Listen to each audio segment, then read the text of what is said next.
pintura mural.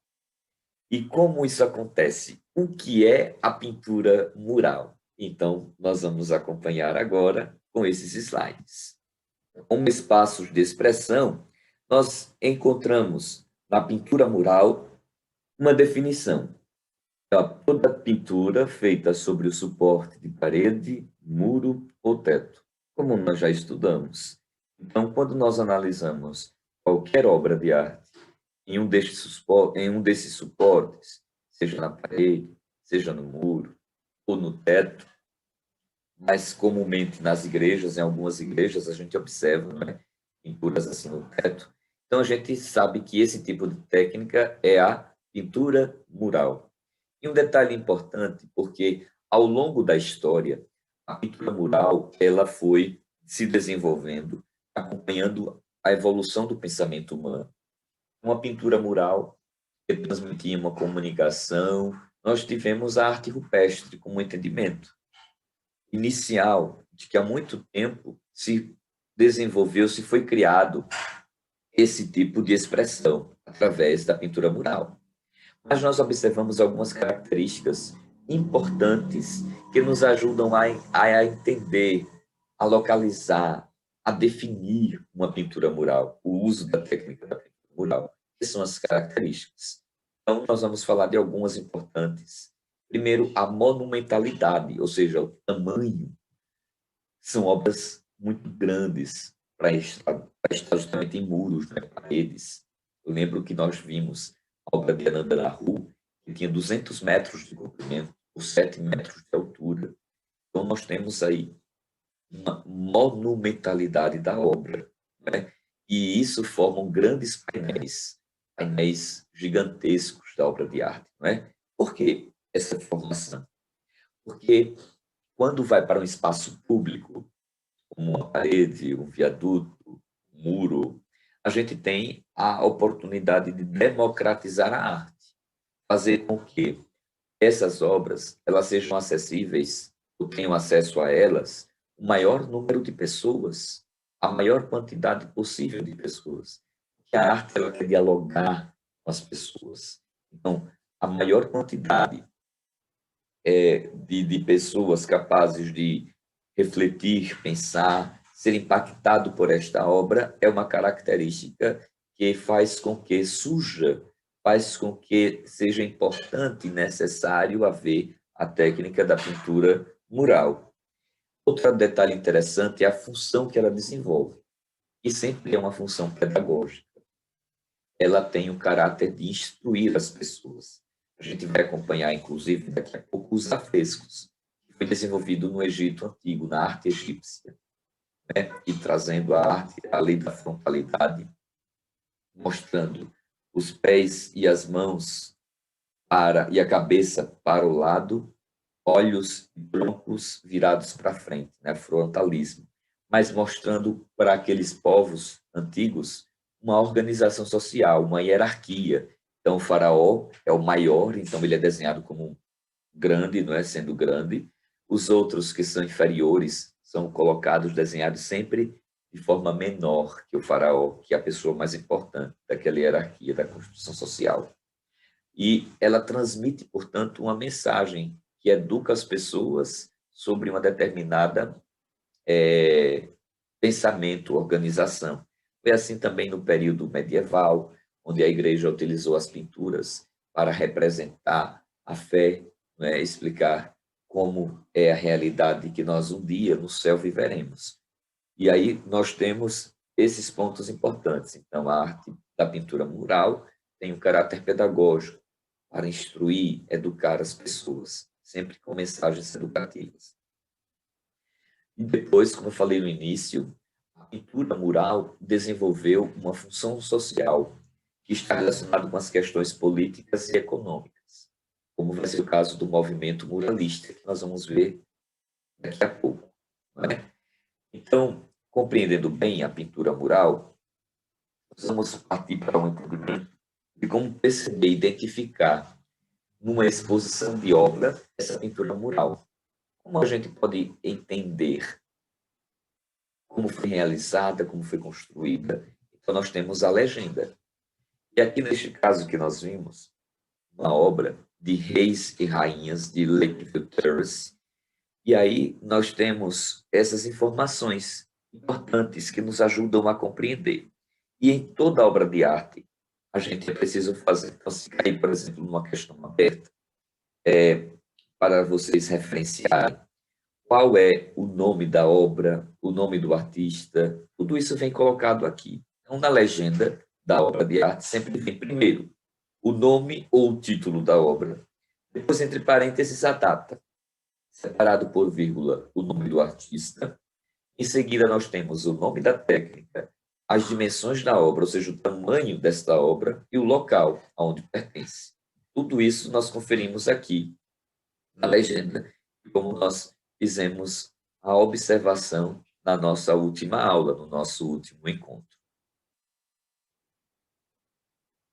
No outro lado, nós temos o momento atual pelo qual passamos.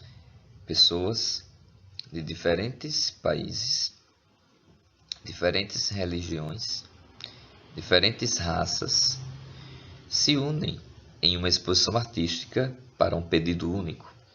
Daí a ideia que lá na apresentação eu coloco sobre a linguagem e o seu poder de comunicação, né?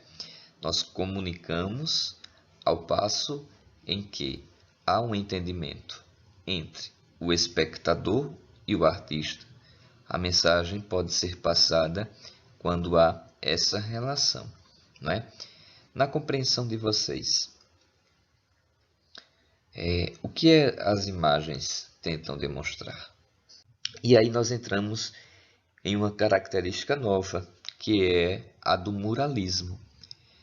E aí nós vamos diferenciar um pouco da pintura mural para o muralismo. Existe diferença? É a mesma coisa? Bom, teoricamente,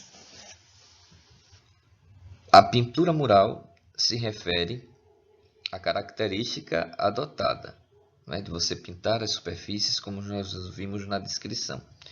O muralismo se trata de um movimento artístico criado na primeira metade do século XX lá no México, com uma finalidade: denunciar questões sociopolíticas existentes. Se nós analisarmos esta imagem, o que nós podemos compreender sobre ela? Para nos ajudar a compreender, nós observamos o conteúdo. Então, nós temos a presença de policiais ou exército, pessoas armadas, contra pessoas desarmadas em uma possível luta. A gente percebe que há a dominação de alguns e há o uso de força de outros. E neste meio há crianças inocentes.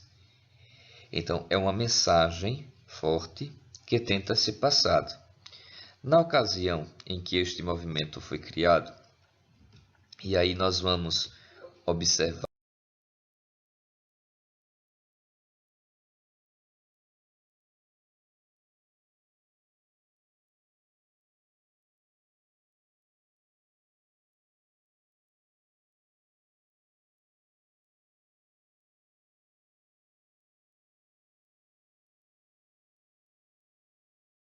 essas duas imagens de Diego Rivera e José Orozco. Os dois são os desenvolvedores, os que criaram, os que dinamizaram, incentivaram, influenciaram a técnica do muralismo de maneira atual no mundo todo. Vejam, nós podemos observar duas cenas. À esquerda consiste a pintura de Diego Rivera, a da direita, José Orozco. Vocês acham que há alguma semelhança entre as duas imagens?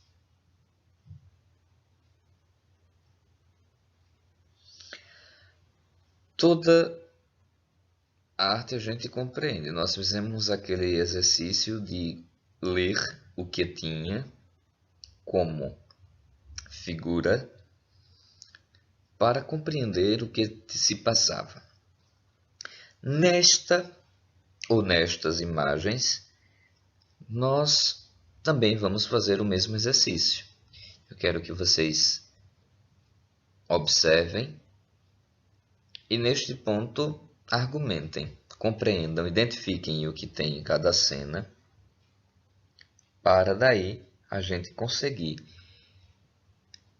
diferenciar, encontrar semelhanças. Bom, aqui nós temos no José Orozco uma organização de acontecimentos, de fatos, que é chamado de mural. Assim como nós percebemos em Ananda Naru lá na nossa introdução, na nossa motivação e revisão, quando a gente observa detalhes de reis e rainhas, a criação do mural, como se deu. Por uma outra técnica, ali já explicada, né? Primeiro projetando, depois decalcando. Agora nós temos uma outra, que é o realismo, a técnica do realismo. Se aproximar da realidade existente para, a partir dela, numa colocação onde haja interação do maior número de pessoas possíveis, repito, não há necessidade de colocar em telas e expor em galerias, museus, mas tão somente colocar onde a maior quantidade de pessoas possa observar, compreender, e com isso haver de fato uma comunicação ou uma interação entre a ideia do artista para com o espectador, para com o público. Neste caso, nós observamos um fator político, mais uma vez. E isso se espalhou no mundo todo. Mas o importante é destacar que esta técnica, seja o mural, a composição total de uma ideia passar, o que representa a pintura muralismo, não é? Nós encontramos a presença muito anterior desta técnica, no qual nós conheceremos a arte egípcia, que é um período mais recente da era cristã, né? Cerca de 3.000 anos antes de Cristo. É uma arte ligada à religiosidade, visto que pinturas e monumentos sempre se manifestam em temas religiosos. E qual é a ligação religiosa? O faraó. E para representar bem a característica da arte, ela vai ter, veja, alguns incrementos que vão possibilitar o desenvolvimento dos traços e das formas. Há, sim, a ausência de 3 dimensões, ou seja, não é o tridimensional. Não se dá a ideia ainda desta visão, nem da sombra. Não se trabalha com sombra ainda, mas há a presença da policromia, né? Ou com cores convencionais, mas é com a policromia. E a lei da frontalidade. O que é a lei da frontalidade?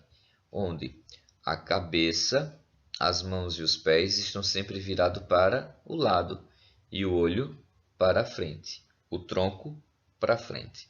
Então, sempre, toda a arte egípcia vai representar isso. Nessa lei da frontalidade também há uma questão relacionada com as figuras geométricas ou tamanho proporcional dos desenhos. As pessoas, porque a arte nesse período, ela vai ser utilizada para a informação da hierarquia social, da relação que se tem entre o faraó, né, com a religião. Dessa forma,